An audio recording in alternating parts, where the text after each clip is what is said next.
Senator Abiru Mukail Adetokunbo, the Chairman, Senate Committee on Banking and Other Financial Institutions, Baba Adini, and do I need to conclude? And a few. I should continue the. Okay. So you have the floor to present your motion.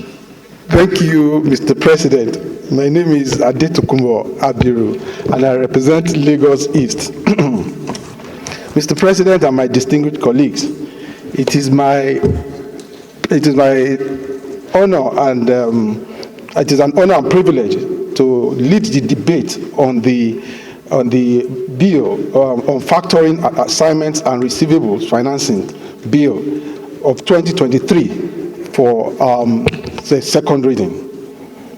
Mr. President and my distinguished colleagues, it is my pleasure and delight to lead this debate on the general principles on the bill for an act to create a legal framework for factoring assignments and for rules relating to the assignment of receivables in order to create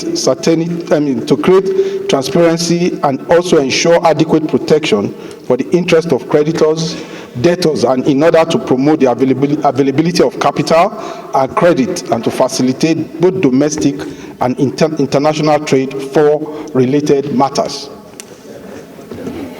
The bill seeks to create an avenue where interest of contractual rights to payment of a monetary sum by a debtor is transferred by agreement to a third party called the factor. It is a service involving a financial transaction that is invoices to a third party called the factor, with the factor assuming full credit and collection of responsibilities. Mr. President, my distinguished colleagues, this new means of financing is referred to as debt factoring.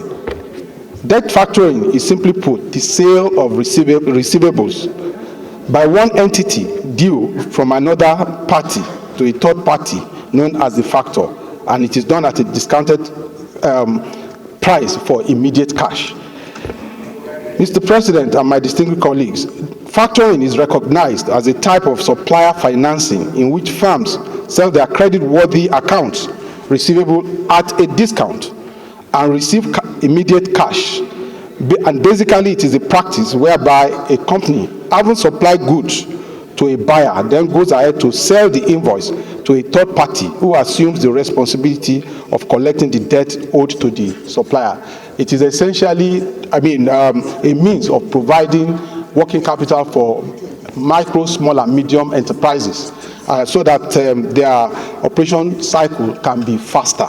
So without going too much into the other dictates, the details of the bill, I will crave the indulgence of my colleagues that the speedy passage of this bill, with your support, will not only promote a suitable regulatory and legal environment to support the rapid development of factoring services, but will also contribute towards integrating Nigeria into the global factoring market and enable it tap into about 2.6 trillion global factoring market.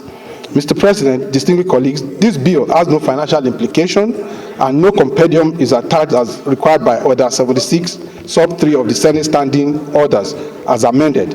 So I therefore urge you all to support this bill, and I hereby move that the bill be read a second time. Thank you very much for your attention. I so move, Mr. President. Thank you very much. I now yield the floor to Chief Emeritus